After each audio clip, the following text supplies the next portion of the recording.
Hello everyone, this is Kumar here from codingscientist.com. So guys, in the previous lesson I showed you how to copy the OS, the Raspberry Pi OS, install your Pi Imager and then copy the OS which I'm going to share through Google Drive. That OS is important, guys. If you download the common OS, Raspberry Pi OS, which is available in the Raspberry Pi site, so what's going to happen is you need to compile each and every machine learning algorithms, the libraries, the deep learning algorithms, and everything you need to configure. The Python setups you need to configure. It's a pain. It's really tedious. TensorFlow, it's again a painful process to set it up in Raspberry Pi. So what I have done is compile this entire operating system image, all the libraries put together, converted into image and kept it ready for you. So this is also available in Fusion Hat AI site as well. So what you could do is just download the OS and follow the previous video which I shared you. You need to copy that OS into the SD card and then boot the Raspberry Pi. You are ready to go. So from this lesson onwards, it's going to be pretty basics of electronics. So I am going to show how to hook up each and every sensors into specific GPIO pins, do the wiring, and then load the program, the Python script, and activate the sensors to read and detect and send some information out of your environment.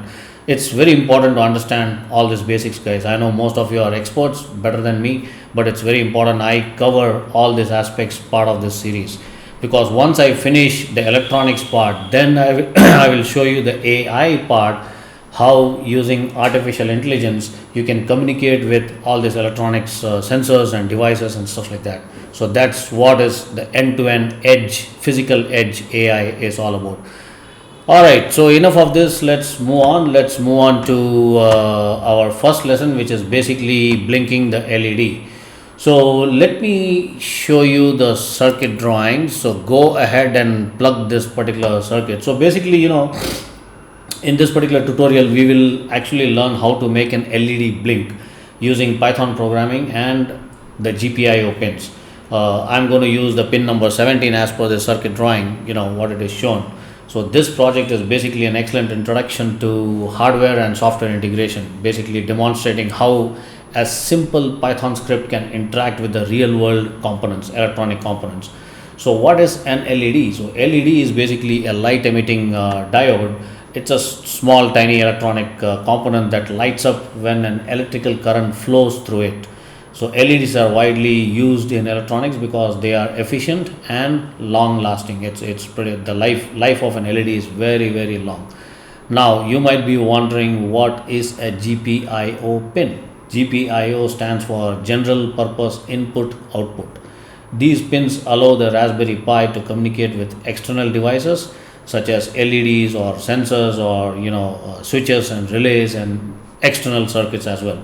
So each pin can be basically programmed to send signals, which is output, and also read signal, which is input. So basically I'm talking about the analog pins and the digital pins. So this particular circuit we will actually we have connected the LED to the GPIO pin 17, and then so basically connected to the resistor 220 ohm. You can also use 330 ohm resistor. Basically it's going to dim up the LED a little bit, but 220 ohm is the right one.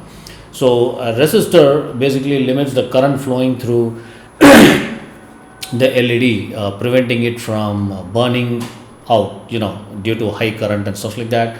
So without a resistor, the LED may actually draw too much of current, which can actually damage both your LED as well as Raspberry Pi. So it's pretty dangerous. Don't take the risk.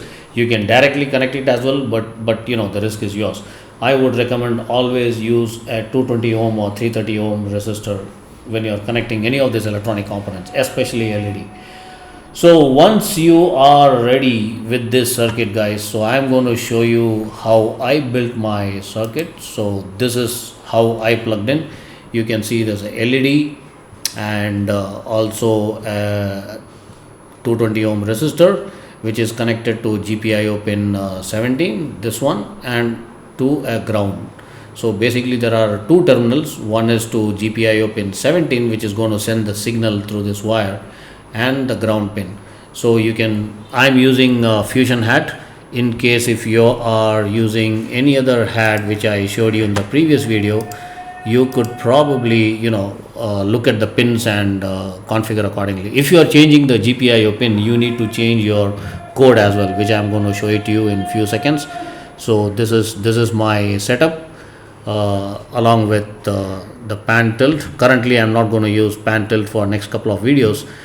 We will focus more on the electronic components. So once you set this up, so what we need to do is we need to write the code. So I am going to show you the code for this particular lesson. So let me just open up the code.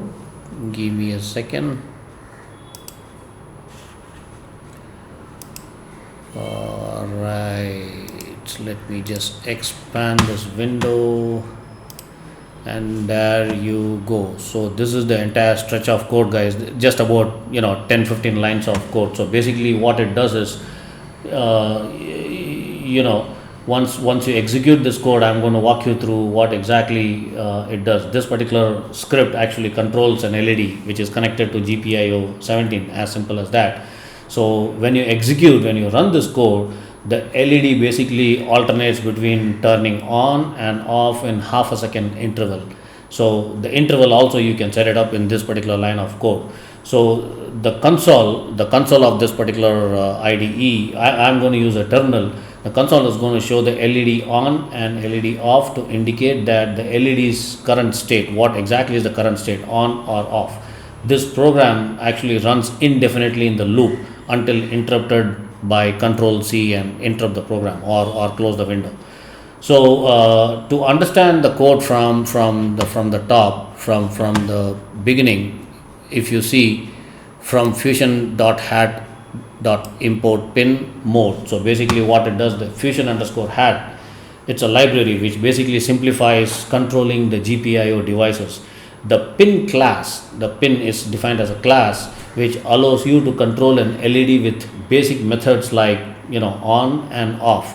The sleep function basically it's nothing but which delays between these two commands, between on and off. What is the delay? So I have set it to 0.5. You can increase it to 1, 2, whatever way you want to do it. You can actually customize this code entirely. And the next section of the code is the initialization part. So basically the line LED equal to pin 17, more.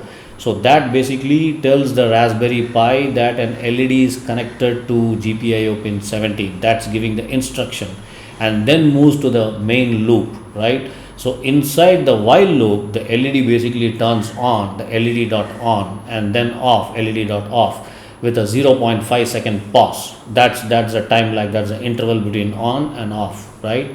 And then the exit. So basically if you Control C, the program is going to exit. So that's all about it. And what I'm going to do is, let me just move to my Raspberry. So I have actually logged in remotely through VNC. I hope you guys have set up your VNC, guys. It's very important that you remotely log into your Raspberry Pi through VNC, or else it's going to be tedious if you connect through monitor. Of course, if you are not sharing the stuff with anybody else, you can actually obviously use screen and monitor as well. I'm for this videos using VNC, so I'm going to use the terminal. Hold on a second. Right, so I'm going to open up my terminal. Okay, and this is what the terminal of my Raspberry Pi. So I'm used to a terminal, guys. The advantage of using a terminal is you get used to the Linux commands. It's very important you understand Linux commands if you are using Raspberry Pi and Jetson Nanos and any of the Linux based embedded devices. It's very important, right? Or without terminal, you could also go to this particular directory file where you save all the codes. You can directly open the codes through Thani IDE or any of the other IDE. I prefer to use Visual Studio. At the same time, I also use Thani, both. So you can use either VS Code, Visual Studio Code, or Thani IDE, which is more comfortable. but I strongly suggest use the terminal. So let me just run this program. So I'm going to change directory into where I saved the program currently. CD squiggly /AI lab at git. So this is the name of the folder /Python. Okay, so now I am inside that particular directory. I am inside that folder. Now I need to open the exact program for the LED. So I need to be a super admin.